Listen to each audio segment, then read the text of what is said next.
morning, Pilgrim. There's a newly formed team here at Pilgrim called the Planned Giving Committee.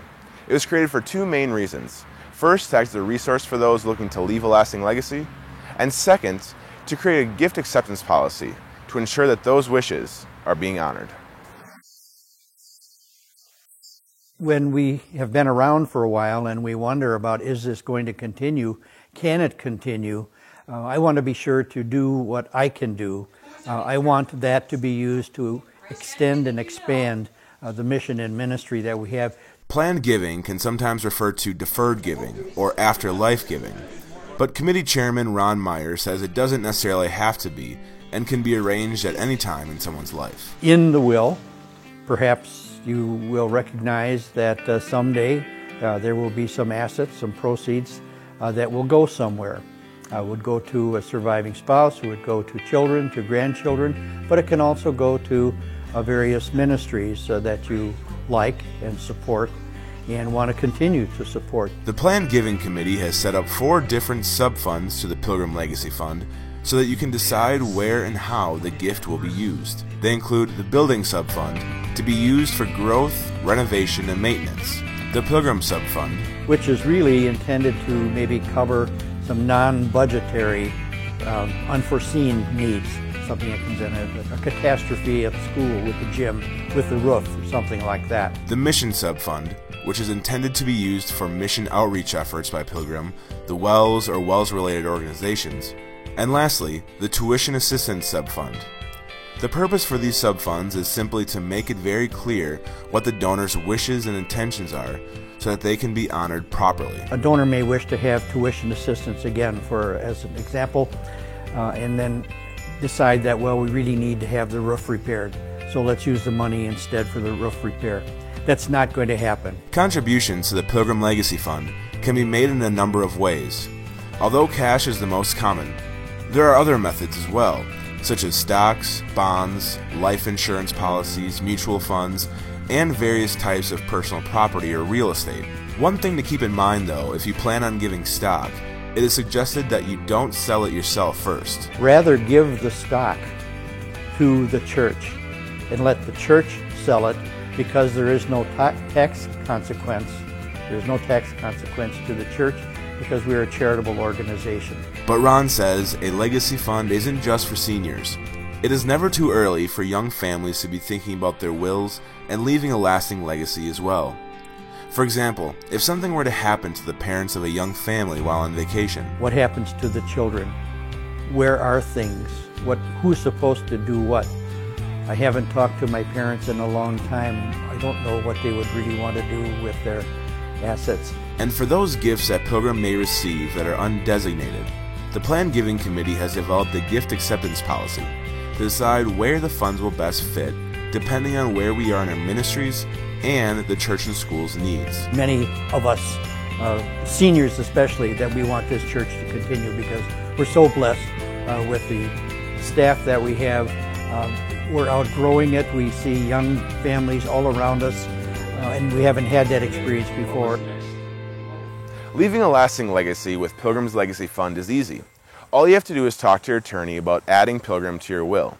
But first, it's suggested that you chat with someone from the Planned Giving Committee.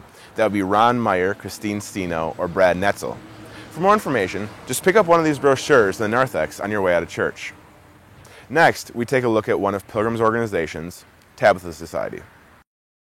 When we open up the Bible, we find that there's not much mention of Tabitha, or Dorcas as she was called in Greek.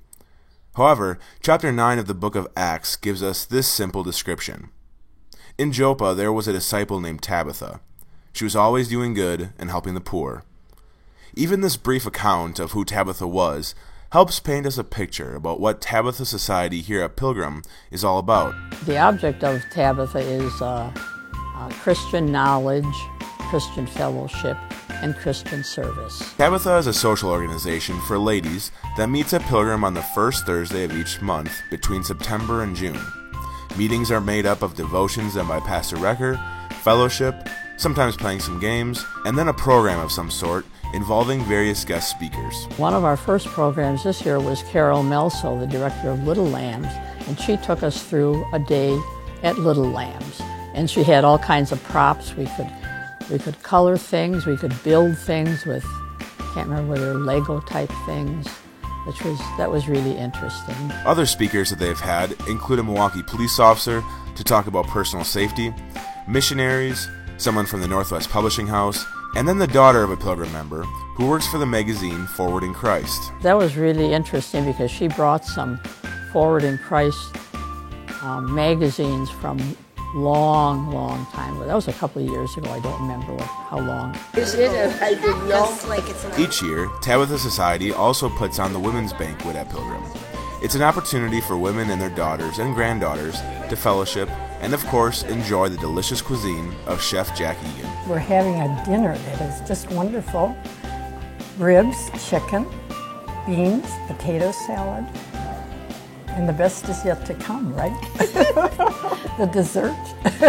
Some more brownies. Tabitha President Pat Hepner says it's a great way to get to know each other in a smaller group setting. We aren't a very big group, and everybody really knows everybody very well because they've been members of Tabitha for a long time. It is just a fun, very laid back. It doesn't take very time. We have wonderful guest speakers many times, and it's just good social time. If you're interested in joining Tabitha, feel free to chat with Pat Hepner for more about meeting details. Well, that's it for July. Here's a look at what's coming up next month in the Pilgrim Connection. It was heartbreaking not being able to play a single one, though. He got to pump one, so he at least touched one. Pastor Recker and David and Naomi Porth share their experiences from last month's trip to Germany. It's always fantastic to see where Luther was and walk in his steps. And lastly, I'd like to take just a quick second to show you just how easy it is to share the Pilgrim Connection with your friends and family using social media. All you have to do is go to YouTube and search Pilgrim Connection. Then you'll see the list of past videos, find the episode you'd like to post, click share, and then just click on the social media icon you wish to share it with. Besides Facebook, of course, you can tweet it, post it to Google+, pin it, and plenty others. Write a message if you'd like, and click post. Now your followers can have an inside look at our ministries and what's going on here at Pilgrim Lutheran Church and School. Well, that's it for this month. I hope you enjoyed today's beautiful weather, and I'll see you in August.